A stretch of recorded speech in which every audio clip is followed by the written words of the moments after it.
पहाटेची वेळ होती, घड्याळात 5:15 वाजले होते. बाहेर अजून अंधार होता. थंड वाऱ्याची झुळूक खिडकीतून आत येत होती. घरात सगळीकडे शांतता पसरलेली होती.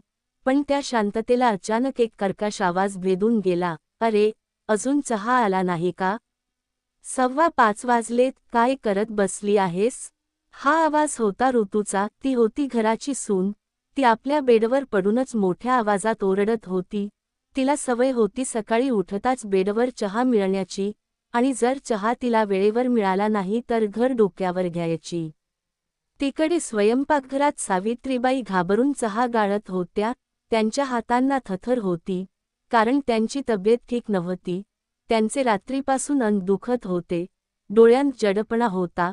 पण तरीही त्या उठल्या, कारण त्यांना माहीत होते, जर चहा उशिरा गेला तर पुन्हा अपमान ऐकावा लागेल.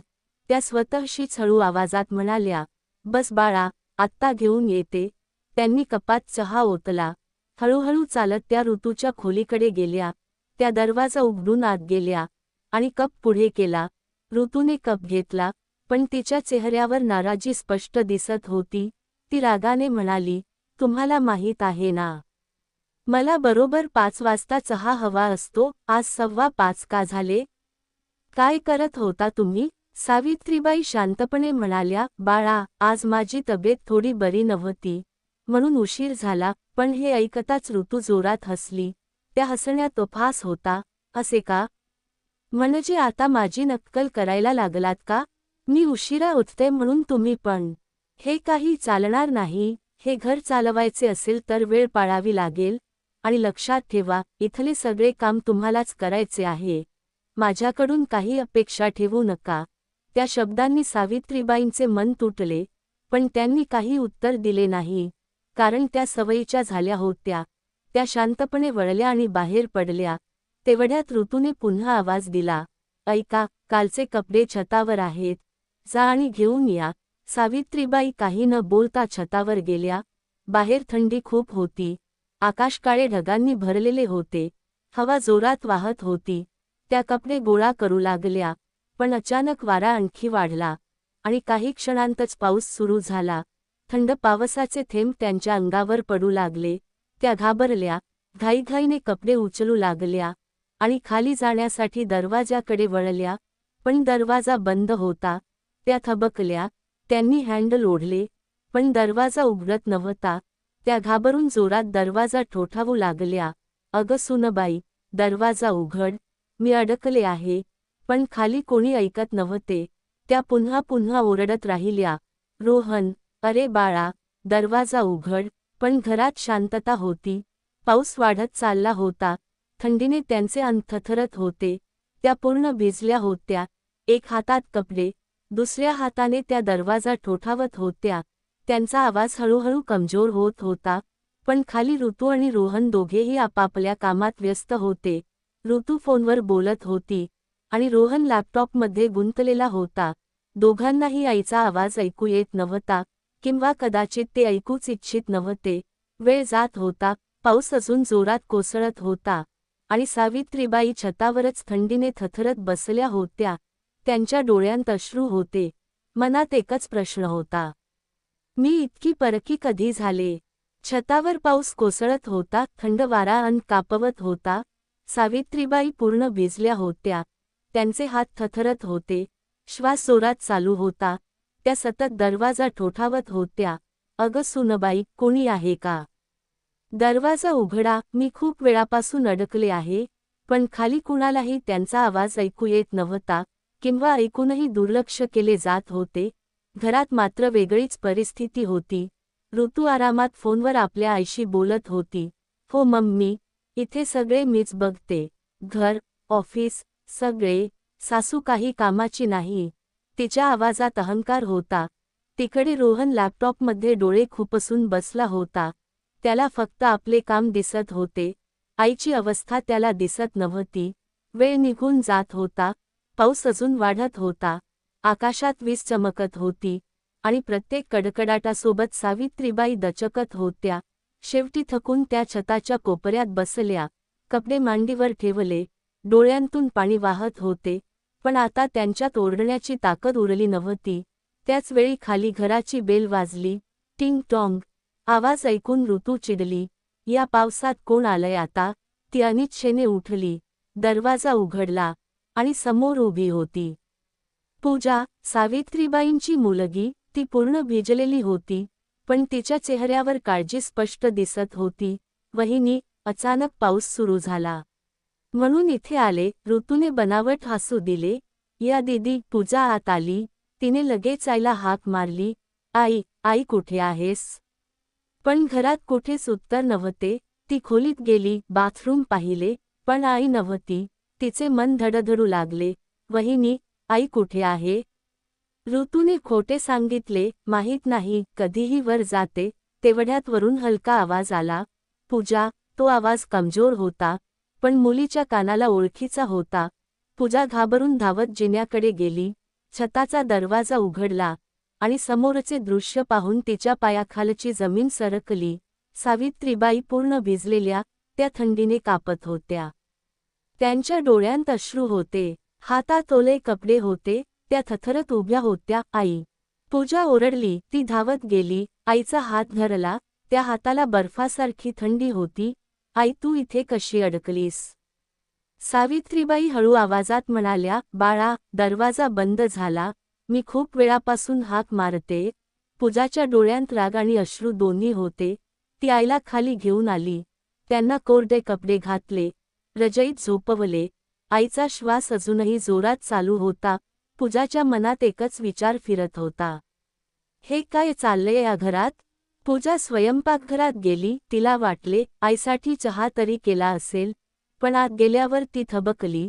ऋतू आणि रोहन दोघे आरामात बसून चहा पीत होते. हसत बोलत होते. जणू काहीच घडले नव्हते. पूजाच्या डोळ्यांत संताप उसळला. ती शांतपणे म्हणाली, वहिनी, आईसाठी चहा नाही का केला? ऋतूने तिरक्या नजरेने पाहिले. दीदी, माझा वेळ झाला म्हणून मी माझ्यासाठी केला. तुम्हाला हवा असेल तर तुम्ही करा. त्या शब्दांनी पूजाचे मन हेलावले. ती काही न बोलता स्वतः चहा बनवते. आईसमोर कप ठेवते. आई, एवढे सगळे सहन करतेस तू? सावित्रीबाई हलकेसे हसतात. अगं बाळा, ती काम करते, थाकते, पण पूजाला सगळे समजत होते. ती विचारते, आई, तू स्वतःचे जेवणही स्वतः बनवतेस? सावित्रीबाई मान हलवतात. तेवढ्यात ऋतू येते. दीदी, आम्ही मसालेदार खातो. आईंना फिके लागते. मी 2 स्वयंपाक करणार का? पूजाचा आवाज ठाम होतो. पैसा कमावणे सगळे नसते. घरात माणुसकीही असते. ऋतू दुर्लक्ष करते आणि निघून जाते. त्या रात्री पूजा आईसोबत राहायचे ठरवते. पण ऋतू लगेच म्हणते, आम्ही बाहेर जेवायला जातोय, तुम्ही बघा. आणि दोघे निघून जातात. पूजा संतापते. आई, मला का नाही सांगितले? सावित्रीबाई डोळे पुसतात. काय सांगू बाळा? रात्री जेवण करताना पूजाला अजून धक्का बसतो. आई वेगळे, निकृष्ट तांदूळ आणि डाळ काढते. हे माझे आहे, त्या म्हणतात. पूजाच्या डोळ्यांत अश्रू येतात. त्या क्षणी ती ठरवते, आईला इथून घेऊन जायचेच. सकाळ झाली होती, पण त्या घरात शांतता नव्हती. एक विचित्र तणाव हवेत पसरला होता. रात्रभर विचार करत बसलेली पूजा सकाळी लवकर उठली. तिने आईकडे पाहिले. सावित्रीबाई अजूनही थकलेल्या दिसत होत्या. त्यांच्या चेहऱ्यावर कालच्या प्रसंगाची छाया स्पष्ट दिसत होती. डोळ्यांत झोप नव्हती आणि मनात एक खोल वेदना होती. पण तरीही त्या नेहमीप्रमाणे उठल्या. हळूहळू रजई बाजूला केली आणि कोणालाही न उठवता त्या स्वयंपाकघरात गेल्या. त्यांच्या चालण्यात दम होता, पण सवय त्यांना तिथे खेचत होती. त्या गॅससमोर उभ्या राहिल्या. भाजी कापायला सुरुवात केली. डोळे पाणावलेले, पण हात काम करत होते. हे सगळे पाहून पूजाच्या मनात संताप उसळला. ती लगेच स्वयंपाकघरात आली. आई, तू काय करतेयस? तू आजारी आहेस, तुला आराम करायला हवा. पण सावित्रीबाई शांतपणे म्हणाल्या, बाळा, त्यांना ऑफिसला जायचे आहे. डबा करावा लागेल. त्या क्षणी पूजाला जाणवले, ही फक्त सवय नाही, ही वर्षानुवर्षे सहन केलेली मजबुरी आहे. तेवढ्यात ऋतू तिथे आली. केस पुसत, मोबाईलवर स्क्रोल करत. तिने एक कटाक्ष टाकला आणि म्हणाली, आई, पटकन करा, मला उशीर होतोय. आणि हो, माझा डबा नीट पॅक करा. कालसारखा गोंधळ नको. त्या शब्दांनी पूजाचा संताप शिगेला पोहोचला. ती वळली आणि सरळ रोहनच्या खोलीत गेली. रोहन अजूनही लॅपटॉप उघडून बसला होता, जणू काहीच घडले नव्हते. पूजा जोरात म्हणाली, भाऊ, तुला काही दिसत नाही का? रोहनने वर पाहिले. काय झाले पुन्हा? पूजा संतापाने म्हणाली, आई आजारी आहे.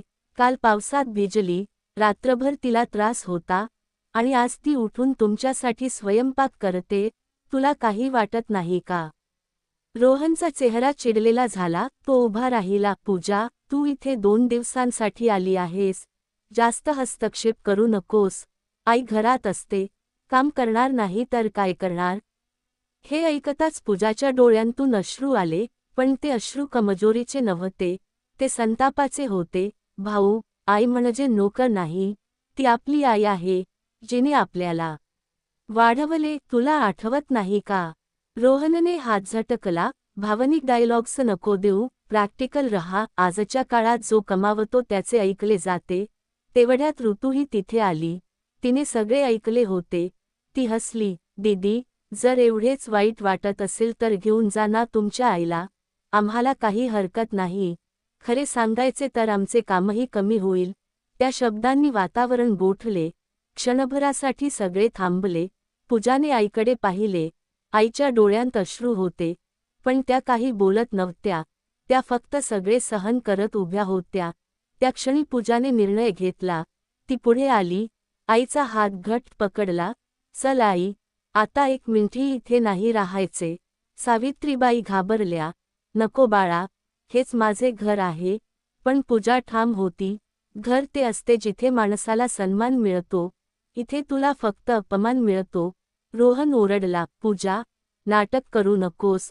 पण यावेळी पूजा थांबली नाही. तिने आईची बॅग घेतली. त्यांना हळूहळू दरवाजाकडे घेऊन गेली. सावित्रीबाईंचे पाय थरथरत होते. त्या मागे वळून घराकडे पाहत होत्या. त्या घरात त्यांचे सगळे आयुष्य होते, पण त्या घराने त्यांना कधीच आपले मानले नव्हते. त्यांच्या डोळ्यांतून अश्रू वाहत होते, पण यावेळी त्या अश्रूंमध्ये एक वेगळे काहीतरी होते. दुःखासोबत मुक्ती. पूजाने दरवाजा उघडला.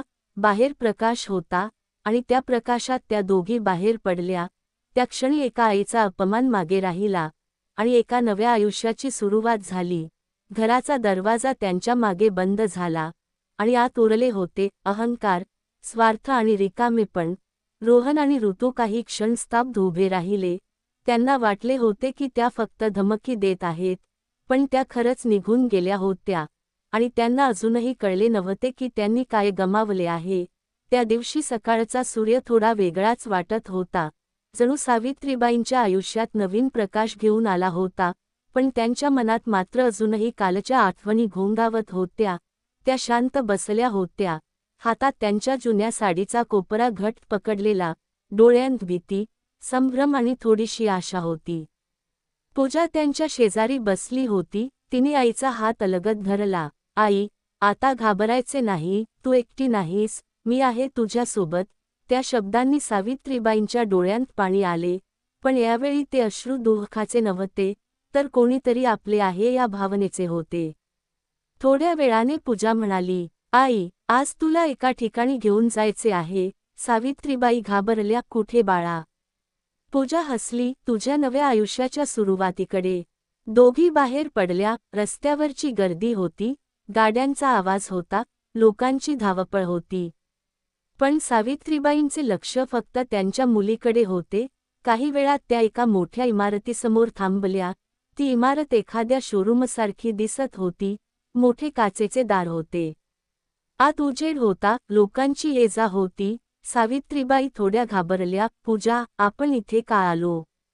पूजा अभिमानाने म्हणाली, आई, हे माझे बुटीक आहे. सावित्रीबाई थक्क झाल्या. त्यांनी आत पाऊल टाकले. आत शिवणयंत्रांचा आवाज होते. मुली काम करत होत्या. कापडांचे रंगीबेरंगी ढीग होते. सगळीकडे गडबड पण व्यवस्थितपणा होता. त्यांना वाटले, ही माझी मुलगी इतके मोठे काम करते आणि मला काहीच माहिती नव्हते. पूजा त्यांना सगळ्यांशी ओळख करून देते. ही माझी आई, सावित्रीबाई. सगळ्या मुली आदराने नमस्कार करतात. तो आदर पाहून सावित्रीबाईंच्या डोळ्यांत पुन्हा पाणी येते. कारण इतक्या दिवसांनी त्यांना कुणीतरी सन्मानाने पाहत होते. तेवढ्यात पूजा एक सुंदर स्वेटर काढते. आई, हा तू बनवलेला आहे ना? हो, सावित्रीबाई लाजत म्हणतात. मग आता हेच तुझे काम आहे, तू इथे सगळ्यांना विणकाम शिकवणार? हे ऐकताच सावित्रीबाई घाबरल्या. अरे बाळा, मी काय शिकवणार? मी काही शिकलेली नाही. पूजा हसते. आई, डिग्री नसली तरी तुझ्याकडे टॅलेंट आहे, आणि तेच सगळ्यात मोठे असते. पहिल्या दिवशी फक्त 4-5 मुली बसल्या. सावित्रीबाईंचे हात थरथरत होते. त्यांना भीती वाटत होती, पण त्यांनी धागा हातात घेतला आणि विणायला सुरुवात केली. हळूहळू त्यांनी शिकवायला सुरुवात केली. त्यांचा आवाज सुरुवातीला हळू होता, पण नंतर आत्मविश्वास वाढू लागला. दिवस गेले, मुली वाढू लागल्या. 5 वरून 10, 10 वरून 20 आणि काही दिवसांतच 30 पेक्षा जास्त मुली येऊ लागल्या. सावित्रीबाई आता फक्त विणकाम शिकवत नव्हत्या, तर त्या स्वतःला पुन्हा ओळखत होत्या. त्यांच्या चेहऱ्यावर तेज आले होते, डोळ्यांत आत्मविश्वास चमकत होता. एक दिवस महिन्याचा शेवट आला. पूजा त्यांच्या हातात एक लिफाफा ठेवते. आई, ही तुझी पहिली कमाई. सावित्रीबाईंचे हात थरथर कापू लागले. त्यांनी लिफाफा उघडला. आत 18,000 रुपये होते. त्यांच्या डोळ्यांतून अश्रू वाहू लागले. मी पैसे कमावले. पूजा हसली. हो आई, तुझ्या मेहनतीचे पैसे. त्या क्षणी सावित्रीबाई रडू लागल्या, पण हे रडणे वेगळे होते. हे रडणे होते स्वतःवर अभिमानाचे, आयुष्य बदलल्याचे आणि सन्मान मिळाल्याचे. त्यांनी पूजाला घट्ट मिठी मारली. बाळा, आज तू मला पुन्हा जगायला शिकवलेस. त्या दिवशीपासून सावित्रीबाईंचे आयुष्य पूर्ण बदलले. त्यांनी नवीन साड्या घालायला सुरुवात केली. चांगले जेवायला लागल्या. हसत बोलायला लागल्या. ज्या आईला स्वतःच्या घरात तांदूळ वेगळे ठेवले जात होते, आज तीच आई सगळ्यांसोबत बसून सन्मानाने जेवत होती. पण दुसरीकडे रोहन आणि ऋतूचे आयुष्य हळूहळू विस्कटत होते. घरात कामवाली ठेवली. खर्च वाढले. लहान-सहान गोष्टींसाठी भांडणे सुरू झाली. आणि आता त्यांना जाणवू लागले, आई किती मोठे काम करत होती. आपण काय गमावले. पण खूप उशीर झाला होता. काही महिने गेले. आता सावित्रीबाईंचे आयुष्य पूर्णपणे बदलले होते. त्या आत्मविश्वासाने भरल्या होत्या. त्यांच्या चेहऱ्यावर आनंद होता आणि सर्वात महत्त्वाचे म्हणजे त्यांना स्वतःचा अभिमान वाटत होता. दुसऱ्या बाजूला रोहन आणि ऋतूचे आयुष्य मात्र पूर्ण विस्कळीत झाले होते. रोजचे भांडण, वाढलेले खर्च आणि आता त्यांच्या आयुष्यात एक नवीन जबाबदारी आली होती, त्यांचा लहान बाळ. एक दिवस ऋतू त्रासलेल्या आवाजात म्हणाली, रोहन, आता आपल्याला बाळासाठी आया ठेवावी लागेल. मला एकटीला सगळे सांभाळणे जमत नाही. रोहन लगेच म्हणाला, किती पैसे लागतील? ऋतू म्हणाली, महिन्याला 10,000 रुपये. हे ऐकून रोहन चिडला. इतके पैसे? नाही, शक्य नाही. तेव्हा ऋतूच्या डोक्यात एक युक्ती आली. ती म्हणाली, मग एक काम करूया, तुमच्या आईला परत बोलावूया. त्या बाळाला सांभाळतील आणि आपले पैसेही वाचतील. रोहनच्या चेहऱ्यावर हसू आले. हो, ही आयडिया बरोबर आहे. ती नक्की येईल. शेवटी ती आई आहे. त्याच संध्याकाळी दोघेही बाळाला घेऊन पूजाच्या घरी गेले. पण तिथे समजले की पूजा आणि सावित्रीबाई बुटीकमध्ये आहेत. मग ते थेट तिथे पोहोचले. बुटीक पाहून दोघेही थक्क झाले. इतके मोठे ठिकाण, इतका स्टाफ आणि मध्येच एक मोठी खुर्ची, त्यावर बसलेल्या सावित्रीबाई. त्या आत्मविश्वासाने मुलींना शिकवत होत्या. त्यांचा तो रूप पाहून ऋतूच्या डोळ्यात जळफळाट दिसू लागली. पूजा तिथेच उभी होती. तिने लगेच टोमणा मारला, काय वहिनी, ओळखलंत का आपल्या सासूबाईंना? आता त्या कोणावर अवलंबून नाहीत. रोहन थोडा रागाने म्हणाला, पूजा, जास्त बोलू नकोस, आम्ही आईला घेऊन जायला आलोय. हे ऐकताच सावित्रीबाई पुढे आल्या. त्यांचा आवाज आता खूप ठाम होता. का? आता माझी आठवण कशी आली? ऋतू लगेच गोड बोलायला लागली. अरे आई, बघा ना तुमचा नातू. तुम्हाला खूप मिस करतो, चला ना आमच्यासोबत. सावित्रीबाई सगळे समजल्या होत्या. त्या म्हणाल्या, सरळ सांग, तुम्हाला बाळ सांभाळायला मी हवी आहे, बरोबर ना? रोहन गोंधळला, पण काही बोलला नाही. तेवढ्यात सावित्रीबाईंच्या डोळ्यात राग चमकला.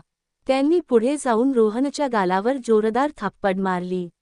सगळे थक्क झाले. लाज नाही वाटत तुला? आईला फक्त कामासाठी आठवतोस. जेव्हा मी आजारी होते तेव्हा मला पावसात सोडलेस आणि आज मला आया बनवायला आलायस. ऋतू घाबरली. ती म्हणाली, आई, मी तर फक्त. सावित्रीबाई ओरडल्या, चूप. तुम्ही दोघे स्वार्थी आहात. मला आता तुमच्या घरात परत जायचे नाही, कधीच नाही. पूजा अभिमानाने आईकडे पाहत होती. सावित्रीबाई पुढे म्हणाल्या, आज मी स्वतःच्या पायावर उभी आहे.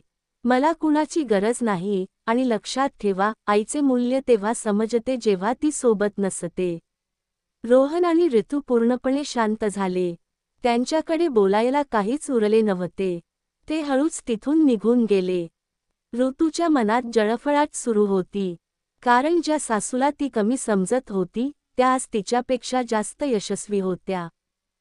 आणि सावित्रीबाई, त्या आता आनंदात, सन्मानात आणि आत्मविश्वासात जगत होत्या.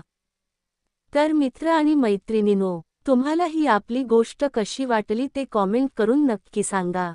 आणि अजून आपण आपला हा चॅनल सबस्क्राईब केला नसेल तर सबस्क्राईब करून घ्या. धन्यवाद.